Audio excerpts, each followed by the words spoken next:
بسم الله الرحمن الرحيم الحمد لله واشهد ان لا اله الا الله وحده لا شريك له واشهد ان محمدا عبده ورسوله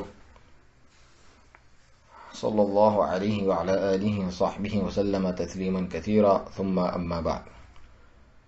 فضیلۃ الشیخ ربیع بن ہادی المدخلی حفظہ اللہ کی مشہور کتاب دعوت الی اللہ میں انبیاء کرام علیہم الصلاۃ والسلام کا منہج اپنانا ہی عقل و حکمت کا تقاضا ہے. اس کا مقدمہ علامہ صالح فوزان حفظہ اللہ نے لکھا ہے، جس میں دعوت الی اللہ کے بنیادی اصول ذکر کیے گئے ہیں. انشاءاللہ اسے ہم آپ کے سامنے پیش کرتے ہیں، جو نہایت ہی مختصر اور مفید ہے. شیخ فرماتے ہیں کہ تمام تعریفیں اللہ تعالیٰ کے لیے ہیں، جس نے ہمیں حکم دیا کہ ہم اس کے رسول کی اتباع اور پیروی کریں،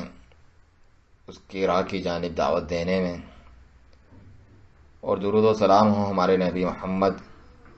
صلی اللہ علیہ وسلم پر، آپ کی آل و اصحاب پر، اور جنہوں نے تا قیامت اچھے طور پہ احسن طور پہ ان کی اتباع اور پیروی کی. دعوت الی اللہ یہ رسول اللہ صلی اللہ علیہ وآلہ وسلم اور آپ کے پیروکاروں کا راستہ ہے، جیسا کہ ارشاد ربانی ہے، قل هذه سبیلی ادعو الی اللہ علی بصیرہ. اب کہہ دیجئے یہ میرا راستہ ہے، میں اللہ کی طرف بلاتا ہوں پوری بصیرت سے. انا ومن اتبعنی، میں بھی اور میرے پیروکار بھی. وسبحان اللہ وما انا من المشرکین، اور اللہ پاک ہے اور میں مشرکوں میں سے نہیں ہوں. دعوت الی اللہ تمام انبیاء کرام علیہم الصلاۃ والسلام اور ان کے پیروکاروں کا لوگوں کو تاریکی سے روشنی، کفر سے ایمان، شرک سے توحید اور دوزخ سے جنت کی طرف لانے کا مشن ہے. یہ کام چند اصول پر محیط اور قائم ہے. جب ان میں سے ایک بھی اگر نہ پایا جائے تو دعوت صحیح اور ثمر آور نہیں ہوگی، چاہے اس پر کتنی ہی محنت کی جائے اور کتنا ہی وقت لگایا جائے. جیسا کہ دور حاضر کی ان بے شمار دعوتوں اور تحریکوں میں دیکھا جا رہا ہے جو ان اصول پر قائم نہیں ہیں. وہ اصول جن پر صحیح دعوت قائم ہوتی ہے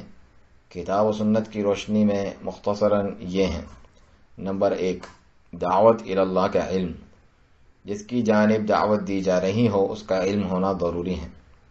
اسی لیے جاہل داعی بننے کے لائق نہیں ہوتا ہے، کیونکہ اللہ تعالیٰ نے اپنے نبی صلی اللہ علیہ وآلہ وسلم سے فرمایا، قل هذه سبیلی ادعو الی اللہ علی بصیرۃ انا ومن اتبعنی، سورہ یوسف میں، کہ آپ کہہ دیجئے یہ میرا راستہ ہے، میں اللہ کی طرف بلاتا ہوں پوری بصیرت سے، میں بھی اور میرے پیروکار بھی. بصیرت علم ہے، اس لیے تبلیغ کرنے والے کے لیے ضروری ہے کہ وہ ان گمراہ علماء کا مقابلہ کرے جو اس کے آگے شکوک و شبہات پیش کر کے حق کو مغلوب کرنے کے لیے باطل کے ذریعے جھگڑتے ہیں. فرمانے والی تعالیٰ ہے، وَجَادِلْهُمْ بِالَّتِي هِيَ أَحْسَنُ، اور ان کے ساتھ اس طریقے سے مناظرہ کیجئے، بحث مباحثہ کیجئے جو اچھا ہو، جو سب سے احسن ہو.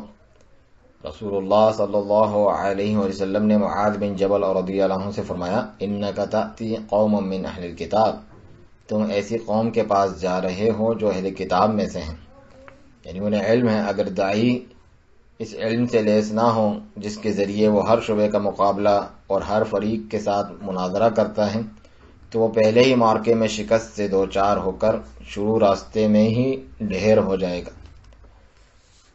نمبر 2، عمل. داعی جس کی طرف دعوت دے اس پر سب سے پہلے خود عمل کرے تاکہ وہ دوسروں کے لیے اچھا نمونہ بنے، اور اس کا عمل اس کی دعوت کی تصدیق کریں تاکہ باطل پرستوں کے لیے اس میں کوئی دلیل نہ ہو. اللہ تعالیٰ شعیب علیہ السلام کے تعلق سے فرماتا ہے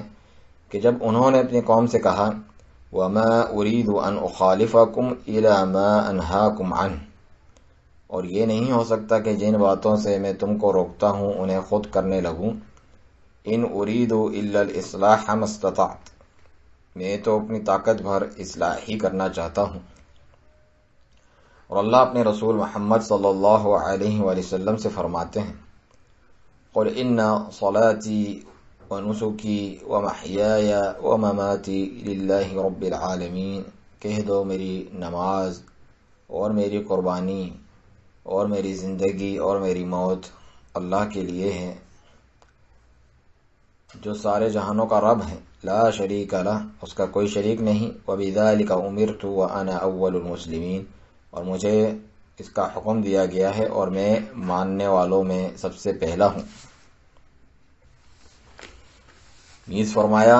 ومن احسن قولا ممن دعا الی اللہ وعمل صالحا، اور اس سے بڑھ کر اچھی کس کی بات ہوگی جس نے اللہ کی طرف بلایا، دعوت دی اور عمل صالح کیا۔ نمبر 3، اخلاص۔ دعوت کا کام صرف اللہ کے لیے کیا جائے، اس کے ذریعے شہرت، ریاکاری، عہدے، صدارت اور دنیا کے لالچ میں سے کسی کا ارادہ نہ کیا جائے، کیونکہ ان مقاصد میں سے کوئی ایک مقصد بھی اس میں داخل ہو گیا تو وہ دعوت الی اللہ نہیں، بلکہ وہ اپنی ذات کی طرف یا اس لالچ و طمع کی طرف دعوت ہوگی جو مقصود ہو، جیسا کہ اللہ تعالیٰ نے انبیاء کرام علیہم الصلاۃ والسلام کے متعلق خبر دی ہے، جب کہ انہوں نے اپنی قوم سے کہا تھا لا اسألکم علیہ اجرا، میں اس دعوت پر تم سے کوئی اجرت نہیں مانگتا، لا اسألکم علیہ مالا، میں تم سے اس پر کوئی مال نہیں مانگتا۔ نمبر 4، اہم اصول سے دعوت شروع کی جائے، اس طرح کہ سب سے پہلے اصلاح عقیدہ اور تمام عبادتوں کو اللہ کے لیے خالص کرنے کی دعوت دی جائے، شرک سے روکا جائے، پھر نماز قائم کرنے، زکوٰۃ دینے، واجبات بجا لانے اور حرام چیزوں کو چھوڑنے کا حکم دیا جائے۔ یہی تمام پیغمبروں کا طریقہ کار رہا ہے، جیسا کہ فرمان الہی ہے وَلَقَدْ بَعَثْنَا فِي كُلِّ أُمَّةٍ رَسُولًا أَنِ اعْبُدُوا اللَّهَ وَاجْتَنِبُوا الطَّاغُوتَ، ہم نے ہر قوم میں ایک رسول بھیجا کہ وہ اللہ کی عبادت کریں اور طاغوت سے بچیں۔ نیز ارشاد باری تعالیٰ ہے وَمَا أَرْسَلْنَا مِن قَبْلِكَ مِن رَّسُولٍ إِلَّا نُوحِي إِلَيْهِ أَنَّهُ لَا إِلَٰهَ إِلَّا أَنَا فَاعْبُدُونِ، ہم نے آپ سے پہلے بھی کسی پیغمبر کو نہیں بھیجا مگر اس کی جانب یہی وحی کی کہ بے شک نہیں ہے کوئی معبود برحق سوائے میرے، پس تم میری ہی عبادت کرو۔ جب رسول اللہ صلی اللہ علیہ وسلم نے معاذ بن جبل رضی اللہ عنہ کو یمن کی طرف روانہ کیا تو انہیں نصیحت کرتے ہوئے فرمایا کہ انک تأتی قوما اہل الکتاب، تم ایک اہل کتاب قوم کی طرف جا رہے ہو، تم ایسی قوم کی طرف جانب جا رہے ہو جو اہل کتاب میں سے ہیں، فَلْيَكُنْ اول ما تدعوهم الیہ شہادت ان لا الہ الا اللہ، تمہیں چاہیے کہ تم انہیں سب سے پہلے اس بات کی گواہی دینے کی دعوت دو کہ اللہ کے سوا کوئی معبود برحق نہیں ہے۔ فَإِنْ أَجَابُوا لِذَلِكَ فَعَلِمْهُمْ أَنَّ اللَّهَ افترض عَلَيْهِمْ 5 صلوات فِي الْيَوْمِ وَاللَّيْلَةِ، آخر تک جو حدیث ہے کہ اگر انہوں نے تمہاری یہ بات مان لی تو انہیں بتاؤ کہ بے شک اللہ تعالیٰ نے ان پر دن رات میں 5 نمازیں فرض کی ہیں۔ اور دعوت کے معاملے میں رسول اللہ صلی اللہ علیہ وآلہ وسلم کی سیرت طیبہ میں سب سے بہترین نمونہ اور کامل منہج ہے۔ آپ علیہ الصلاۃ والسلام مکہ میں 13 سال تک لوگوں کو اس سے پہلے کہ نماز، زکوٰۃ، روزہ اور حج کا حکم دیں اور انہیں سود خوری، زناکاری، چوری اور ناحق قتل سے روکیں، صرف توحید کی دعوت دیتے اور شرک سے روکتے رہیں۔ دعوت الی اللہ کے راستے میں آنے والی مصیبتوں پر صبر کرنا نمبر 5 نقطہ یہ ہے، اس لیے کیونکہ دعوت کا میدان گلابوں سے بچھا ہوا نہیں ہے بلکہ وہ مصیبتوں اور خطرات سے بھرا ہوا ہے۔ اس معاملے میں سب سے بہترین نمونہ انبیاء کرام علیہم الصلاۃ والسلام کی شخصیات ہیں۔ اس راہ میں انہوں نے اپنی قوموں سے مصیبتیں اور مذاق اڑانا پایا، جیسے کہ اللہ تعالیٰ نے اپنے نبی صلی اللہ علیہ وسلم سے فرمایا وَلَقَدِ اسْتُهْزِئَ بِرُسُلٍ مِّن قَبْلِكَ فَحَاقَ بِالَّذِينَ سَخِرُوا مِنْهُم مَّا كَانُوا بِهِ يَسْتَهْزِئُونَ، تحقیق آپ سے پہلے بہت سے رسولوں کا مذاق اڑایا گیا، بس جن لوگوں نے ان کا مذاق اڑایا تھا انہیں اسی چیز یعنی عذاب نے گھیر لیا جس کا کہ وہ مذاق اڑا رہے تھے۔ فرمانے باری تعالیٰ ہے وَلَقَدْ كُذِّبَتْ رُسُلٌ مِّن قَبْلِكَ فَصَبَرُوا عَلَى مَا كُذِّبُوا وَأُوذُوا حَتَّى أَتَاهُمْ نَصْرُنَا، تحقیق آج سے پہلے بہت سے رسول جھٹلائے گئے، پس انہوں نے اپنی اس جھٹلائے جانے پر صبر کیا، اور انہیں اذیتیں پہنچائی گئیں یہاں تک کہ ان کے پاس ہماری مدد آئی۔ اسی طرح رسولوں کے پیروکار بھی جس قدر دعوت اللہ میں محنت و جانفشانی سے کام لیں گے تو انہیں بھی ایسی ہی تکلیفیں اٹھانی پڑیں گی جیسا کہ ان معزز محترم انبیاء کرام علیہم الصلاۃ والسلام کو اٹھانی پڑیں۔ نمبر 6، اخلاق حسنہ۔ داعی کے لیے ضروری ہے کہ وہ اچھے اخلاق سے آراستہ ہو اور اپنی دعوت میں حکمت استعمال کرے، کیونکہ یہ اس کی دعوت کو قبول کرنے کا ایک اہم ذریعہ ہے، جیسا کہ اللہ تعالیٰ نے اپنے 2 معزز رسولوں موسیٰ اور ہارون علیہم السلام کو یہ چیز اس شخص کے مقابلے میں پیش کرنے کا حکم دیا جو روئے زمین کا سب سے بڑا کافر اور اپنی خدائی کا دعوے دار تھا۔ فرمان الہی ہے فَقُولَا لَهُ قَوْلًا لَيِّنًا لَعَلَّهُ يَتَذَكَّرُ أَوْ يَخْشَىٰ، اسے آپ دونوں نرمی سے سمجھاؤ شاید کہ وہ سمجھ لیں یا ڈر جائیں۔ اللہ تعالیٰ نے موسیٰ علیہ السلام سے فرمایا اذهب إلى فرعون إنه طغى، آپ فرعون کے پاس جائیں، اس نے سرکشی کر رکھی ہے۔ فَقُلْ هَلْ لَكَ إِلَىٰ أَن تَزَكَّىٰ، اور اس سے کہیں کہ کیا تو اپنی درستگی اور اصلاح چاہتا ہے۔ وَأَهْدِيَكَ إِلَىٰ رَبِّكَ فَتَخْشَىٰ، اور میں تیرے رب کی طرف تیری رہنمائی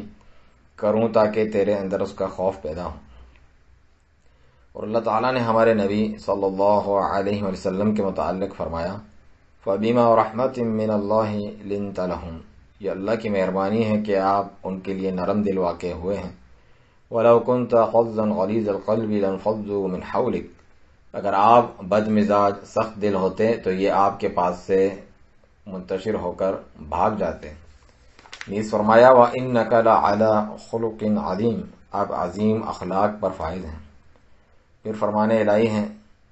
ادعو الى سبیل ربک بالحکمت والموعظۃ الحسنۃ وجادلہم باللتی ہی احسن، آپ اپنے رب کی راہ کی طرف حکمت اور اچھی نصیحت سے بلائیے اور ان سے بحث و جدال کیجیے اس ڈھنگ سے جو اچھا ہو۔ نمبر 7، قوی امید رکھنا۔ داعی کے لیے ضروری ہے کہ وہ مضبوط امید کا مالک ہوں، اپنی دعوت کی تاثیر اور اپنی قوم کی ہدایت سے مایوس نہ ہو، اور نہ ہی اللہ کی مدد اور اس کی تائید سے آس توڑ لے، اگرچہ کتنا ہی لمبا عرصہ لگے۔ اس کے لیے انبیاء کرام علیہ السلام کی زندگیاں بہترین نمونہ ہیں۔ نوح علیہ السلام 950 سال تک اللہ کی طرف بلاتے رہے، اور ہمارے رسول صلی اللہ علیہ وسلم پر جب کفار کی سختیاں زیادہ ہو گئیں تو ملک الجبال، پہاڑوں پر متعین فرشتہ، آپ کی خدمت میں آ کر اجازت طلب کرتا ہے کہ وہ ان کفار کو دونوں پہاڑوں کے درمیان کچل دیں،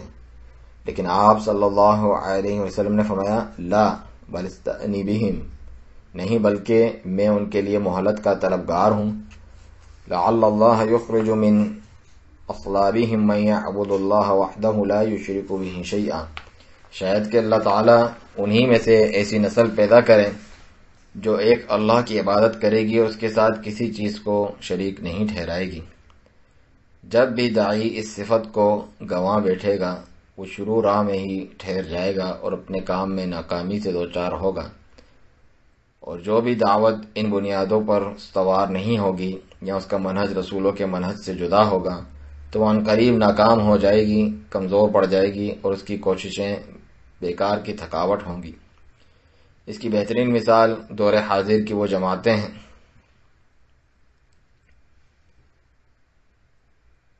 جنہوں نے اپنی دعوت کے لیے وہ منہج متعین کیا جو انبیاء کرام علیہم السلام کے منہج سے مختلف ہیں،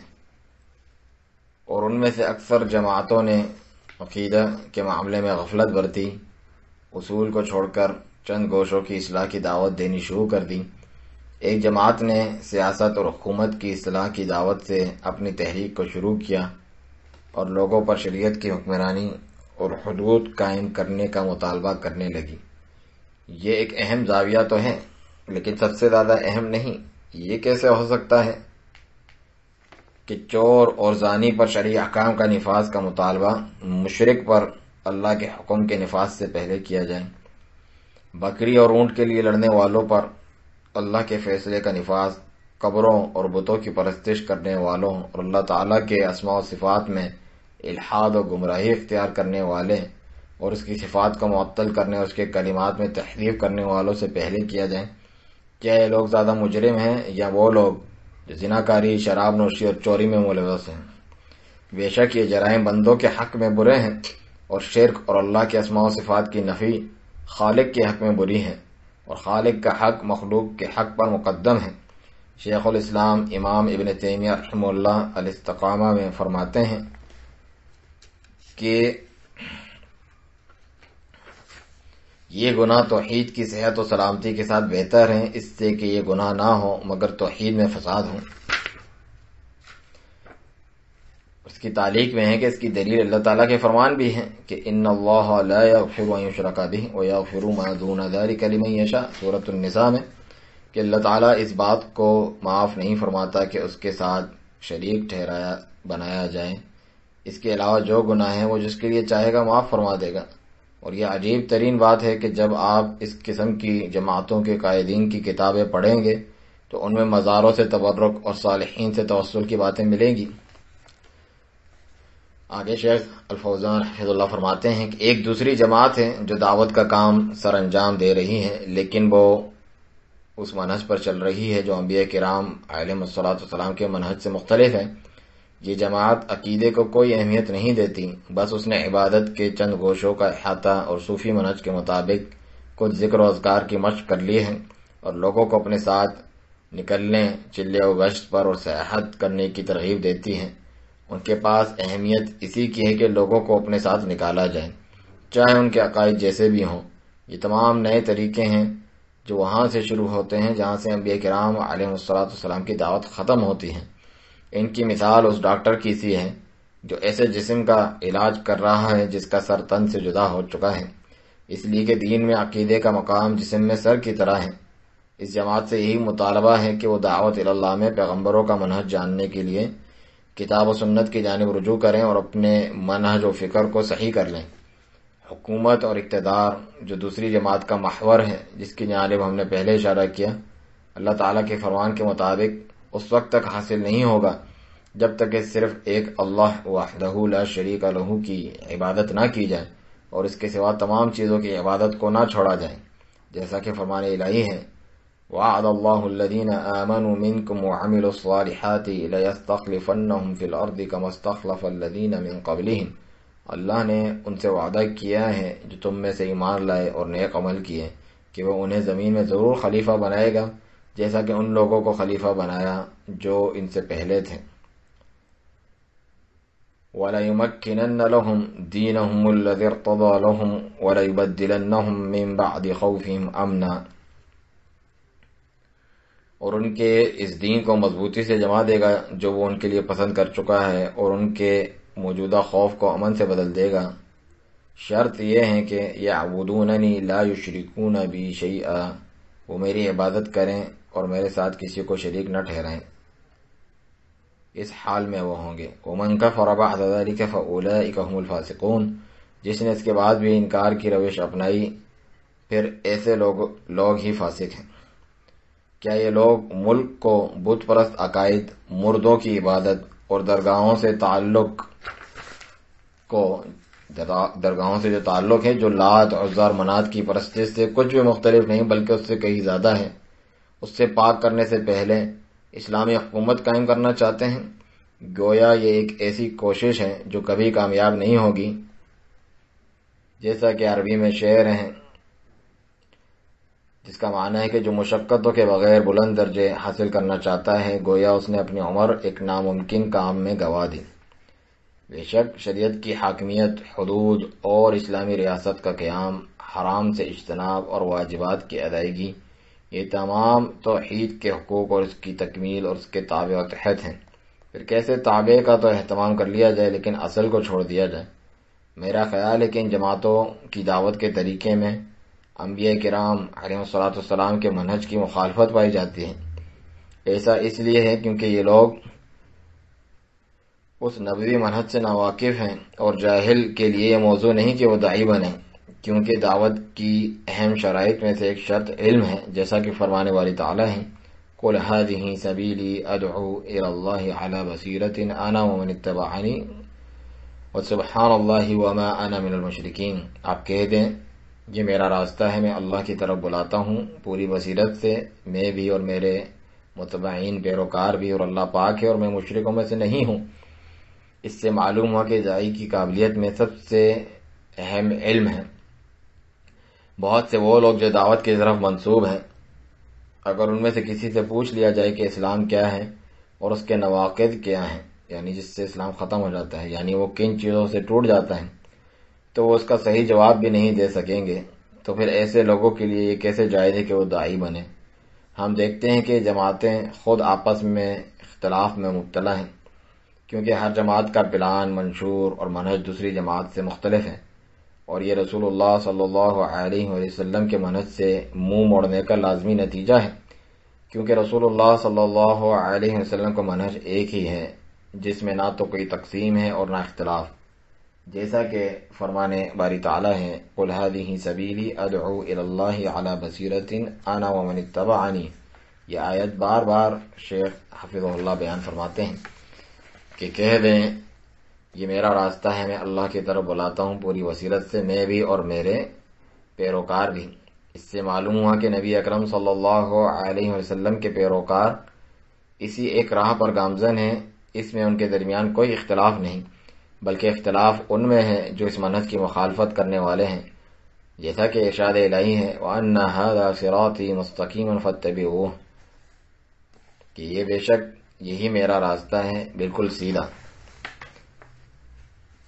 وَلَا تَتَّبِعُوا السُّبُلَ فَتَفَرَّقَ بِكُمْ عَنْ سَبِيلِهِ،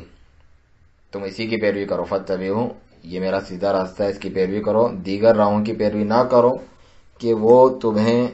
اس یعنی اللہ کی راہ سے گمراہ کر دیں گے، جدا کر دیں گے، ہٹا دیں گے۔ یہ آپس میں ایک دوسرے سے اختلاف رکھنے والی مختلف جماعتیں خود دین کے لیے خطرہ ہیں، اور جو لوگ اسلام میں داخل ہونا چاہتے ہیں ان کے لیے رکاوٹ بنی ہوئی ہیں۔ اس بنا پر یہ ضروری ہو گیا تھا کہ ان کے اختلاف کو واضح کیا جائے، اور یہ بات سب پر عیاں کر دی جائے کہ ان کے اس اختلاف کا اسلام سے کوئی سروکار نہیں، جیسا کہ فرمان الہی ہے ان الذین فرقوا دینہم وکانوا شیعا لست منہم فی شیء، بے شک جن لوگوں نے اپنے دین کو ٹکڑے ٹکڑے کر دیا اور مختلف گروہ ہو گئے، آپ کا ان سے کوئی تعلق نہیں ہے، اس لیے کہ اسلام دین پر جمع ہونے کی دعوت دیتا ہے۔ اللہ تعالیٰ کا ارشاد گرامی ہے ان اقیموا الدین ولا تتفرقوا فیہ، کہ دین کو قائم رکھنا اور اس میں پھوٹ اور تفرقہ نہ ڈالنا۔ نیز ارشاد ہوا واعتصموا بحبل اللہ جمیعا ولا تفرقوا، اور اللہ کی رسی کو تم سب مل کر مضبوطی سے تھام لو اور آپس میں تفرقہ مت کرو۔ جب اس حقیقت پر سے پردہ اٹھانا لازمی اور ضروری ہو گیا تو باغیرت اور محقق علماء کرام کی ایک جماعت کھڑی ہو گئی تاکہ ان جماعتوں کو ان کی غلطیوں سے آگاہ کریں اور دعوت اللہ میں ان کی انبیاء کرام علیہ السلام کے منہج سے مخالفت کو واضح کریں، اور تاکہ وہ حق کی جانب رجوع کریں، اس لیے کہ حق تو مومن کا گمشدہ مال و متاع ہے، جہاں سے بھی ملے وہ اسے حاصل کر لیتا ہے، اور اس لیے بھی کہ وہ شخص دھوکہ نہ کھائے جو ان کی غلطیوں سے آگاہ نہیں ہے۔ جن علماء کرام نے رسول اللہ صلی اللہ علیہ وسلم کے اس قول پر عمل کرتے ہوئے الدین النصیحہ، دین تو خیر خواہی اور نصیحت کا نام ہے، قلنا لمن، یعنی نبی صلی اللہ علیہ وسلم نے 3 مرتبہ کہا دین خیر خواہی اور نصیحت کا نام ہے، تو صحابہ کہتے ہیں ہم نے عرض کی کہ کس کے لیے خیر خواہی؟ قال للہ ولکتابہ ولرسولہ ولأئمة المسلمین وعامتہم، اللہ تعالیٰ، اس کی کتاب، اس کے رسول، مسلمانوں کے حکام اور عام مسلمانوں کے لیے نصیحت چاہنا، یہ دین ہے۔ تو ان علماء کرام نے اس عظیم مہم کو سر انجام دیا، ان جماعتوں کی حقیقت کو کھول کھول کر بیان کیا اور امت کی خیر خواہی کی۔ انہی میں سے ایک فضیلت الشیخ دکتور ربیع بن ہادی المدخلی حفظہ اللہ بھی ہیں، جنہوں نے یہ زیر نظر کتاب کو منہج الانبیاء فی الدعوۃ الی اللہ فی الحکمۃ والعقل کے نام سے لکھا ہے کہ دعوت الی اللہ میں پیغمبروں کا اسلوب وہی ہے جو اللہ کی کتاب اور اس کے رسول صلی اللہ علیہ وسلم کی سنت میں ہے۔ آپ نے اس کتاب میں انبیاء کرام علیہم الصلاۃ والسلام کے منہج کا مخالف جماعتوں کے منہج سے تقابلہ کیا ہے، تاکہ ان جماعتوں کے رسولوں کے مخالف منہج کا فرق واضح ہو جائے، اور ان مناہج کی کتاب و سنت کے شواہد اور مثالوں پر مبنی علمی گرفت کی ہے۔ الحمدللہ آپ کی کتاب مقصد کو پورا کرنے والی، حق کے طلبگار کے لیے کافی اور ہر متعصب و متکبر پر حجت اور دلیل ہے۔ میں اللہ تعالیٰ سے دعا گو ہوں کہ وہ انہیں اس عمل پر اجر عطا کرے اور اس کتاب کے ذریعے لوگوں کو فائدہ پہنچائے، اور اللہ کی بے شمار رحمتیں اور سلام نازل ہوں ہمارے نبی محمد صلی اللہ علیہ وسلم پر اور آپ کی آل اور آپ کے اصحاب پر۔